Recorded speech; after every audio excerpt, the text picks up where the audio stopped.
like saying 23 pairs of shoes for a total of 46 if you think about it. 23 from the mom, 23 from the dad. Right?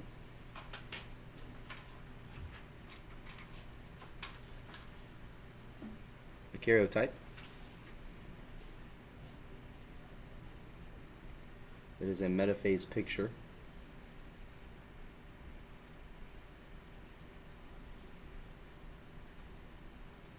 That displays the pairs.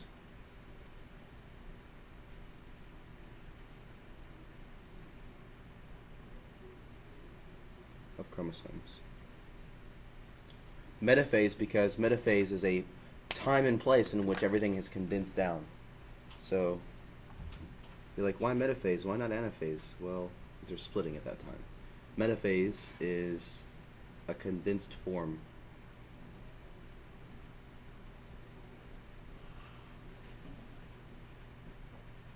You take pictures at the time that's the most opportune. Well, this would be the most opportune time. Cool. And in that karyotype, we should see 23 pairs of chromosomes, right?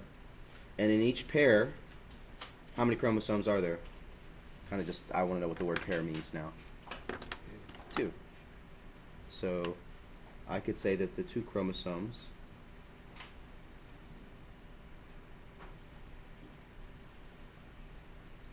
in each pair are called homologous chromosomes.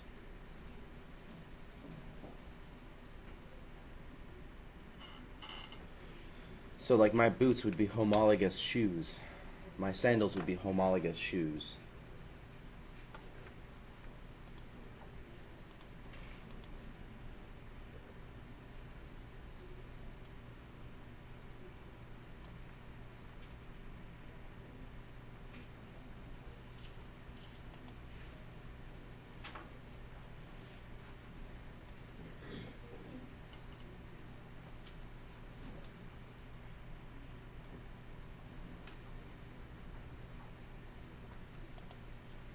Good.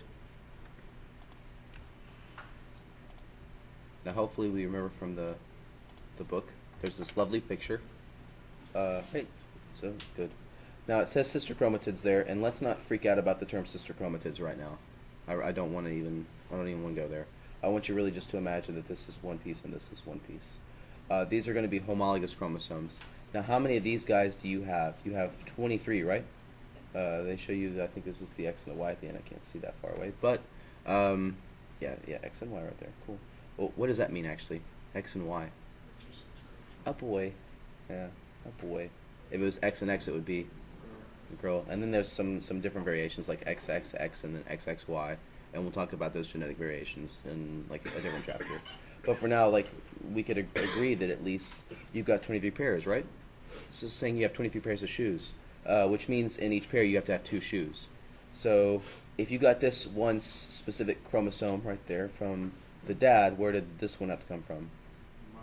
The mom. And if this came from the mom, then this one came from the dad. Perfect, right? So we would call these 2 homologs or homologous chromosomes because they're for the same position. Remember it, like in back in biology back in the day, remember how you used to do like big T, big T, big T, little t? Like heterozygous, homozygous, and it was like you have 2 T's. That's because you have maybe a big T right there and a little t right there. That gene for maybe tallness has a locus at chromosome 1. Remember, locus is a specific location, right? That is right there and right there. Maybe the gene for insulin would be right here. So if someone is insulin deficient, I would probably be interested in looking at chromosome 13 at this point. Cool? Hopefully that's all good stuff. I think it is.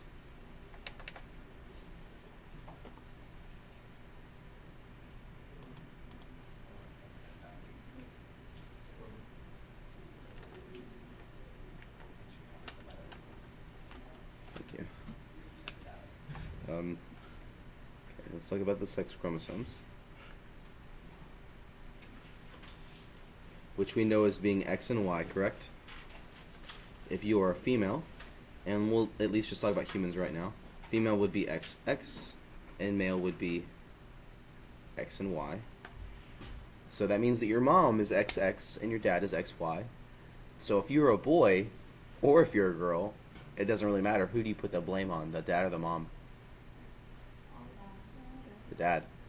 Because the dad has the potential to give you the X or the Y. The mom's only going to give you the X. So as far as the mom is concerned, you should all be females. But the dad at least gives you a choice, essentially. And it's not a choice, it's just which cell did you get, which gamete cell. Because if you think about it, 50% of the time you're going to get the X, and 50% of the time you're going to get a Y. So it's a random event. Cool? These two make up the sex chromosomes.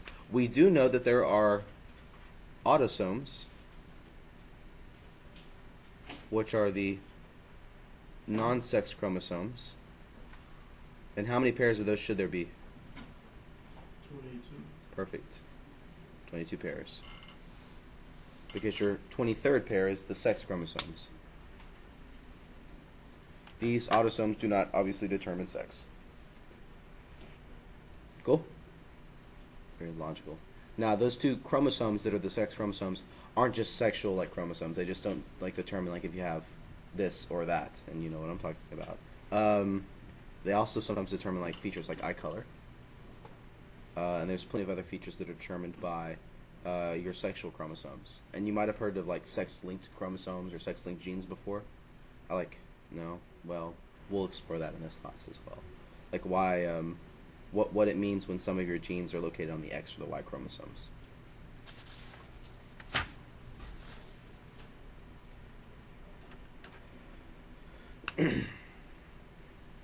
So kind of as a review, you've got the gamete cells, right? What are your gamete cells? For the guys, it's the, okay, I'll take it, sperm. And for the ladies, it's the what? Okay, I'll take this one too. The egg. Very good. And how many chromosomes would you expect to find total in the sperm? Very good, 23. That would be 22 autosomes and one sex chromosome. And then in the egg, you would find how many chromosomes? 23. Very good.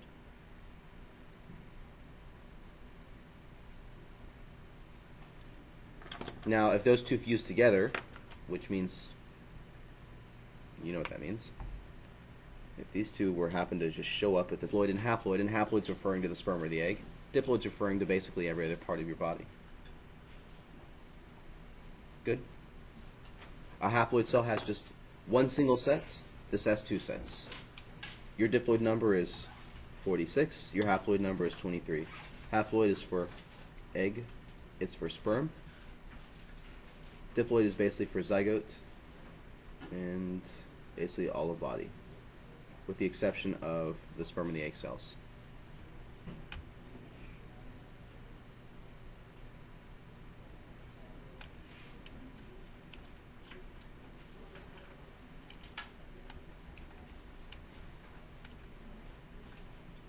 Right? I think this all makes pretty much decent sense. Another fun fact for the day, just because we can mention it and we're going there soon enough anyway, is that when the zygote's formed, all the sperm brings to this like zygote is literally just the genetics. So all of the cellular elements that would be inside of that zygote cell, mitochondria, ribosomes, everything else, is from the mom. So like if you have a mitochondrial problem, that's your mom's deal, not your dad's. So you know where to place the blame. If your ribosomes aren't having it, that's a mom problem. Basically, the only problem that you can blame on your dad is the genetics, and he's only half the fault. Makes sense? So mom provides like all the other cellular elements. Now, before I let us loose and I stop this stuff, I want to outline where we're going tomorrow. How many people read the chapter over the weekend? 2. Amazing. Yeah, please be reading. Or not. Wow.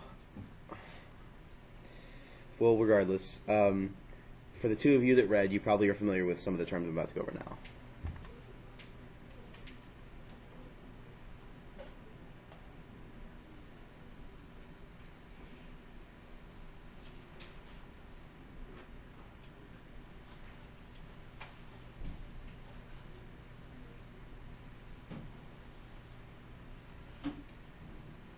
3 different phases. Remember in the mitosis chapter, you did synthesis and then mitosis, correct?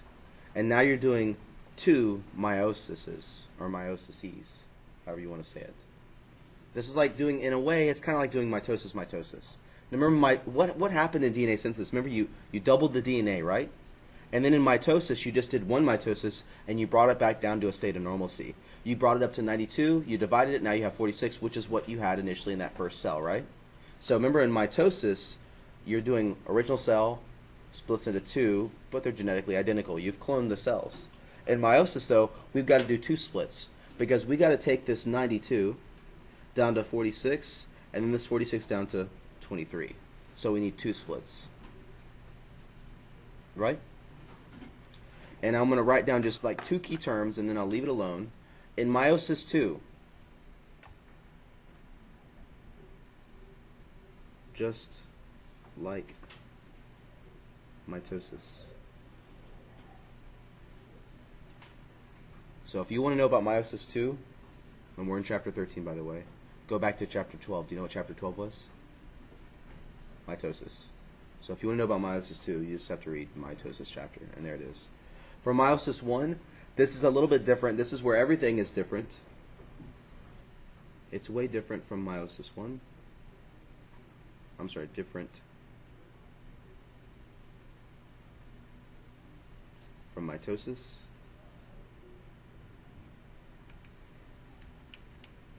In meiosis 1, what you are doing is you are going